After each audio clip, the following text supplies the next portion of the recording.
I'm learning Nitara, and I thought it would be a good opportunity to mix things up around here, maybe going into more detail about my thought process behind Kameo choice. This is not about the best Kameo, strongest Kameo, biggest dickest Kameo, but about finding one that complements the game plan that I want to enforce.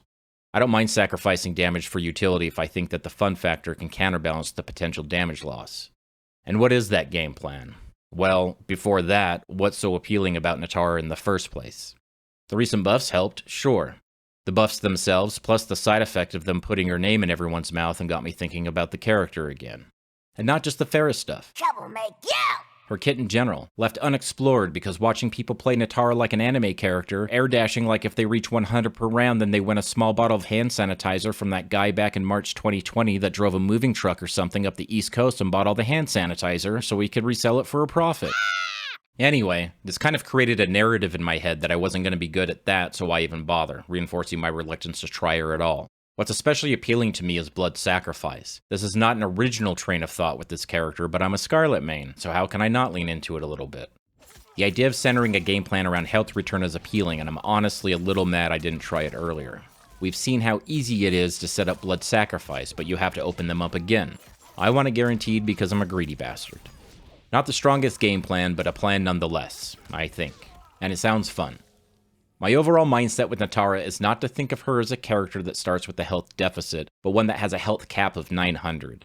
That is, I think of 900 as the maximum health that she can have at any given time, and not as a health deficit.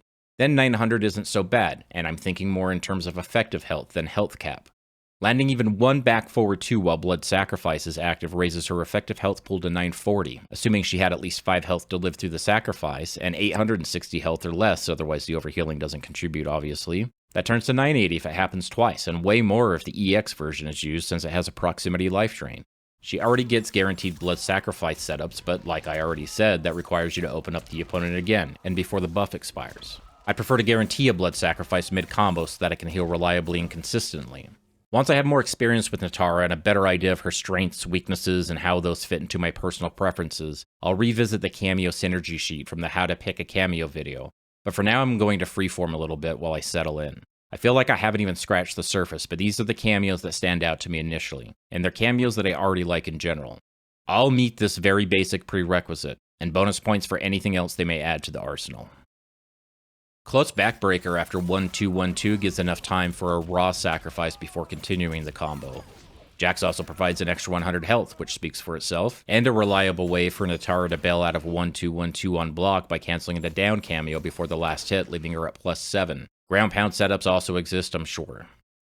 1-2-4 can be special cancelled into sacrifice, then Mavado's forward cameo can keep the combo going. After 1-2-1-2, standing 4 cancelled into sacrifice with the up cameo is the same idea and for a little more damage. I like Mavado in general, but specifically with Nitara I'd rather not lose any more health. Sector's missile fits into that same combo path as Mavado, calling the missile just before the second hit of 1-2 connects. But I'm here with a new character and I'm ready for new everything, so Sector remains on the radar but not at the forefront.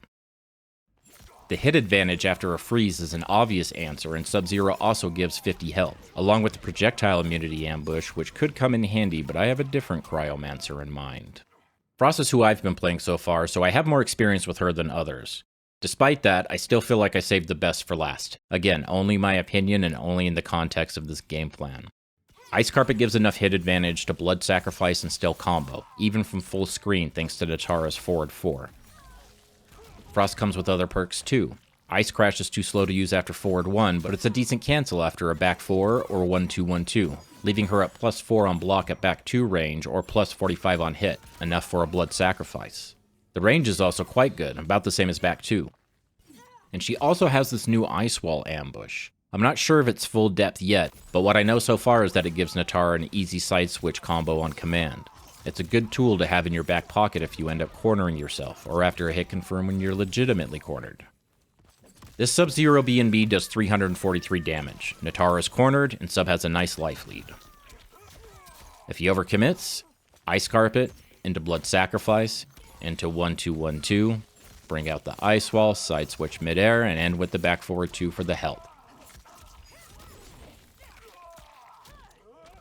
Her combo did around 70 damage more than his, plus she healed herself for almost 120. This one string canceled into Ice Carpet raised our effective health pool from 900 to over 1,000.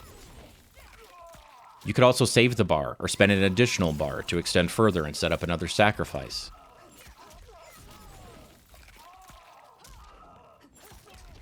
I don't think Nitara gets any guaranteed Frost Orb setups, but you can sneak them out if the opponent's running from you, or always just walking away after the sacrifice setup, for example. One last honorable mention, and then I'll wrap up. Sareena doesn't give a guaranteed sacrifice mid-combo, but she can make the setup a little scarier with the curse, forcing the opponent to choose a loss of meter by staying away, or a loss of health by approaching, or robbing them of the choice altogether in the corner. And if they're punished in the process, then we get the health return. The Demon Kick is also a combo starter in the corner, making it a great why not special cancel. Safe on block and a combo on hit. Plus an extra 50 health and other sorts of Sareena things. She doesn't fit my specific prerequisite, but this is a Sareena-friendly channel, and I quite like her in general, so what the hell. Health return versus raw damage output is underestimated in my opinion. It's not just about being harder to kill. Swing rounds in your favor by regaining health as theirs depletes.